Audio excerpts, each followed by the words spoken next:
Welcome to the Energy Central Power Perspectives podcast, the show that brings leading minds from the energy industry to discuss the challenges and trends that are transforming and modernizing our energy system. And a quick thank you to Clean Power Research, our sponsor of today's show. Now, let's talk energy.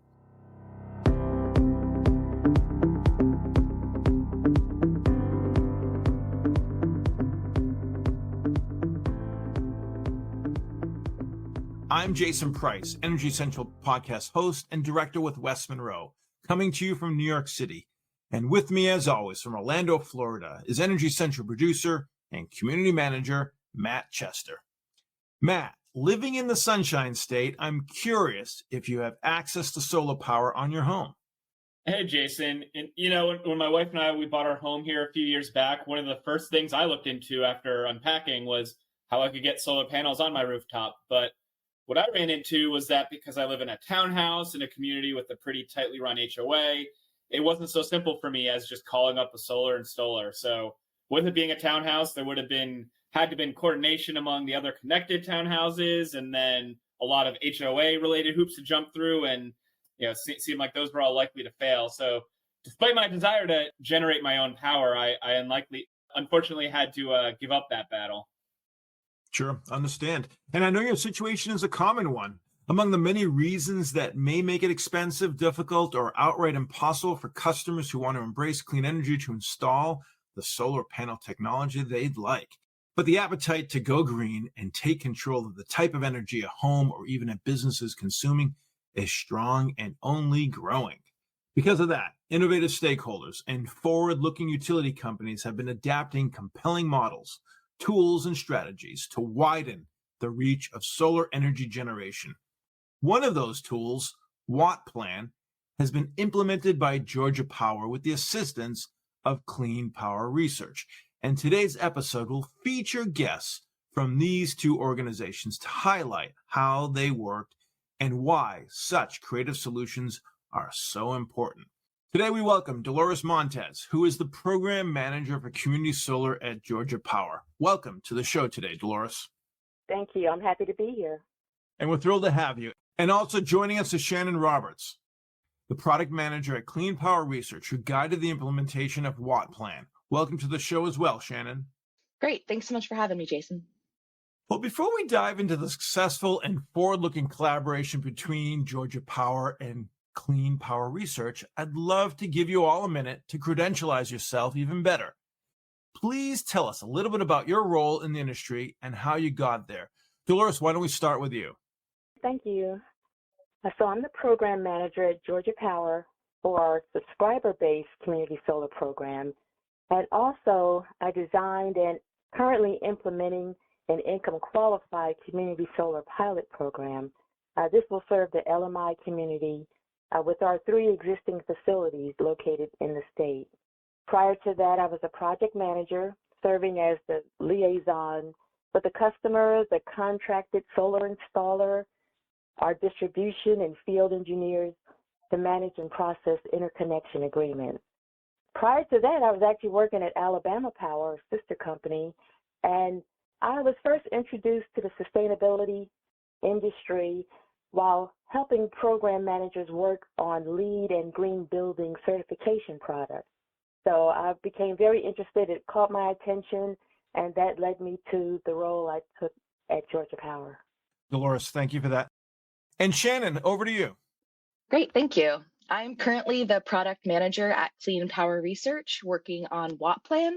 WattPlan is a self-guided customer education tool that utilities can use to inform their customers about their energy decisions, so around rooftop solar, battery storage, electric vehicles, and much more. Previous to Clean Power Research, I actually got my start in this industry working on battery storage. I was at SunPower working on residential storage on the SunVault, and then prior to that, I was at Doosan Grid Tech working on utility scale storage.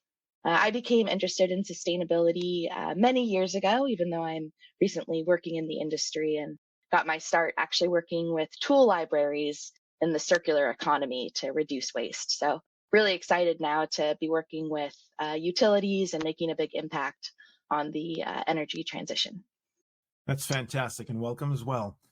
Now let's start at the beginning. I'd like to go to the Georgia Power perspective. Delores, can you tell us, before there was WattPlan program, what exactly was the problem you saw a need to fill with some innovation in terms of the solar offerings available to Georgia Power customers? Well, prior to WattPlan, we handled each customer's inquiry individually. While this gave us an opportunity to educate the customer about solar, it involved calling or emailing well over 1,000 requests a year. As national attention grew about solar, we had to find a solution. We had to automate the process, make it more self-serve so that we can divert our resources towards the interconnection process. Delores, have you tried other methods that had fallen flat? Was this a constant hurdle with you trying different ideas to see results? Well, pretty much. We had set up a generic solar calculation tool on our website, but customers still didn't feel it addressed their individual concerns. And so they would use the generic calculator, but they would still submit a request for a callback because they didn't feel comfortable and they didn't feel like it addressed their issue. I mean, after all, whose house is like mine, right? So they wanted something that's more customized for their home. But we found we were making follow-up calls, and all we were doing was confirming the information they had already received on the website. It was the best estimate we could give unless they were ready to get an installer quote. So that was, we were going back and forth trying to solve the problem, but it did not solve the problem. Yeah, understood. So let's bring in Clean Power Research. Shannon, how did you and your team get involved, and how were you able to identify new opportunities that maybe hadn't been tried before? Yeah, absolutely. So when working with Georgia Power, we had the background of having worked with many other utilities and energy agencies over the year. To name a few, PG&E, NV Energy, OGE, AEP, and many more. So when Georgia Power came to us with this problem, it's definitely one that we'd solved before. So we felt like we were in a really good place to help them. One thing that's really exciting about the Georgia Power implementation is they also have community solar programs. So WattPlan in its initial instances was really targeted towards rooftop solar. So someone needs to own a home or be able to make that investment. Whereas Georgia Power can also educate their customers on their simple solar offset program and their community solar program. So with their pushing, we were able to implement 2 new modules, which allow someone to see the 3 different options side by side, put in their energy usage, and see their different options for rooftop solar and community solar. Sure. And when introducing a tool like this, I imagine one of the key concerns is not overwhelming the customer. What are some of the best practices you implemented, or maybe some of the lessons you learned along the way to allow this process and tool to be beneficial for your customers rather than, stressing them out and making this more challenging process overall? I'd love to hear from both of you, but let's start with Shannon. Yeah, absolutely. I think there's 3 main things that we focus on. So the first one is always keeping in mind our customer and recognizing that there's a variety of people that are going to come to learn about solar. Therefore, we want to give enough information in the first estimate that allows them to get a good picture without needing to make any modifications. So, for example, we use LiDAR data to learn about the rooftop of their home to inform where we lay out the solar panels. And we also, on the back end, are taking into account their actual electric rate. But let's say there's someone who really wants to dig deep and place solar panels in certain locations. You can dig deeper and really make those changes, but you don't have to. So it's both allowing someone who wants a simple process as well as putting the tools in there for someone who really wants to play around. The second thing we do is rely on user testing. So, as a product manager here developing features, I might think that I would develop something that's super clear, and of course someone's going to understand it, but we go that extra mile of really testing it with end users and making sure that it makes sense to them. And then lastly, we're always looking for feedback. So both feedback from our utility partners like Delores, and then actually we have the ability within WattPlan for end users to submit feedback. So they might tell us, hey, I couldn't find this, or I had a question about this. And that allows us to be constantly iterating and improving the product based on customer feedback. Thank you for that, Shannon. Dolores, do you have anything to add? Shannon made some great points and did a great job of highlighting many of the technical features of WattPlan. What I'll add is when we had our old tool, we did a review of when we were losing the customer. And surprisingly, the one question where we lost the most customers was, do you own your home? And that led us to believe customers thought this is for homeowners only. So that we knew we had to address right away. And WattPlan has done a great job of this, allowing all of the options to be available with more off-ramps. I live in an apartment. Okay, this off-ramp will take you to your information, and it'll get all the solar options in front of the customer early in the experience. So I've been very pleased with it. It addresses all of our concerns that we had before, and we're not getting the replies back asking for more information. That's great. I'd love to hear more about WattPlan tool and how it's evolved to meet the customer and the grid needs where they are. Since the power landscape is, changing dramatically, customer needs are changing, utility grid continues to modernize. So who has some thoughts to share? Do you have any stories from the field to ground and personalize these results a bit for us? With the implementation of WattPlan, that one little feature of customizing the results included that map view of the customer's home. When they can see their home, then they feel more comfortable that this is my experience. This is my calculation. So that's very helpful. The next area of growth and where we like to implement more tools within WattPlan involve modeling battery storage, electric vehicle calculations, and a more robust connection to our LMI offerings and energy efficiency programs. So that's where we're headed. That's where a lot of interest, a lot of requests have come from that battery storage being number one, electric vehicle definitely, and always helping our LMI community to be able to get into the renewables game. Shannon, would you like to share a story? You have more of a national perspective. Any other stories you'd like to add to that? Yeah, absolutely. And I think, what we're hearing from, Delores and where she's going aligns with, what we're seeing across the country. WattPlan a few years ago developed a battery storage module that can be added on. So maybe that's in the future here with Georgia Power, where someone's estimate can see, okay, if I add a battery, what does that do? We've seen big changes in California, for example, with NEM3, how that really changes the calculations with should I add battery storage? So that's definitely pushed interest there.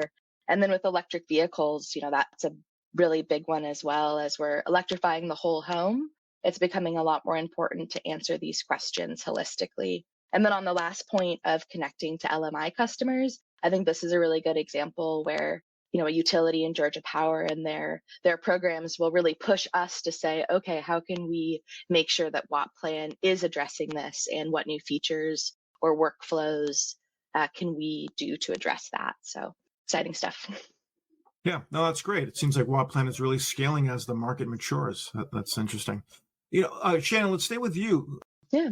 Basically, the question I have is really around who really wins from this. Is it really the utility? Is it the customer? Is it the stakeholder?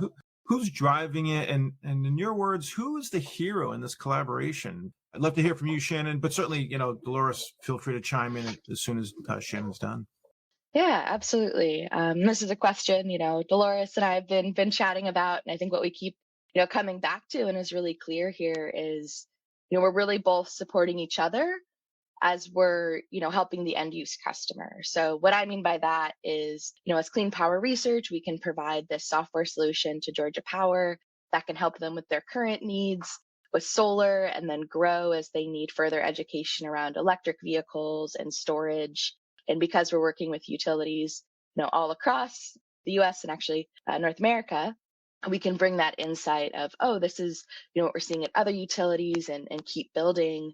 And then Georgia Power is so critical because it's their programs, right? Like for me to hear from Delores, who's talking to the end use customers, like this is what they're asking about. This is what we care about. So we really see this mutual win-win situation that at the end of the day really helps, the utility customers, everyone who's trying to make those intelligent energy decisions and just wants, objective, reliable information that's easy to understand. Delores? Oh, I definitely agree with Shannon on all those points. We kind of went back and forth. You're the hero. No, you're the hero. So we're both heroes, aren't we? Because we're responding to the changing energy needs of the customer, and the mission of both of our companies involves that. So the customer is the driving factor for our collaboration and will be for any changes or any new tools that we add to the WattPlan program. So I call the customer the hero for inquiring about it. No, for sure. I mean, certainly as more DER comes on the market, tools like this will be even more important. So congratulations to both of you. We want to give you the final word, but we also have what we call the lightning round, which gives us an opportunity to learn more about you, the person, and not just you, the professional. So we have 5 questions, and we ask you to keep your response to one word or phrase. We'll start with Delores, and then Shannon, you can follow up. So ladies, are you ready? Yes. Yes. Okay. What is your guilty pleasure food? Oh, banana pudding. French fries for me. What's the first major splurge you'd make if you won the lottery? Okay, I'm not trying to be political, but student loan debt. Okay? Student loan debt. Ooh. Nice. I want because it'd be a big lottery, lakefront house. Oh. Favorite clean energy or energy efficiency practice you adopt at home? Are we still sticking to one word phrase, or can I expand? Go ahead. Say no constraints. The low-hanging fruit, of course, changing out your light bulbs to LED. But my favorite is finding companies that have a proven track record in sustainability, from cleaning products to my vacation choices of hotel or cruise providers. So that's one of my favorite practices that I stick to. Ooh, I love that, Delores. I was also going to say light bulbs because I'm a renter, so I feel like there's not too much I can do, but I love your response. Okay, if you ended up in a completely different career, non-energy career path, what might you have been doing today? I believe I would be an architect. I love structures and learning about the history, gargoyles. I just love gargoyles on top of buildings. So it's definitely architect. Awesome. Let's see, I might work in like physics research. Maybe I'd be a high school physics teacher. And lastly, what are you most motivated by, Delores? Well, my grandchildren, 4 grandchildren. So I'm motivated to make things better for them. And if I have any small part of it, I want to know that I'm leaving things better for my grandchildren. Well, that's great. Similar, I think I'm really motivated to, connection to others and wanting to leave the world a better place than I found it. Well, nicely done. So you've now earned a final parting message for our listeners. Through the WattPlan implementation process, surely you've learned a lot that would be beneficial for your peers to learn from. So what's that one message or lesson you hope fellow utility professionals take away from today? Let's start with you, Delores. Well, understanding what's important to your customers, it takes good old-fashioned conversation. All tech and no touch will not get you to where you need to be. So even though you have automation, but you should still find a way to either conduct surveys or speak with customers and respond to their inquiries individually. I mean, it can still be an automated process, but try to incorporate something that makes them feel that you are speaking to them directly, because you will gain insight into what's important to that customer and tell you when their priorities shift. I've seen a shift in priorities from just saving money to them wanting to help the environment. Shannon?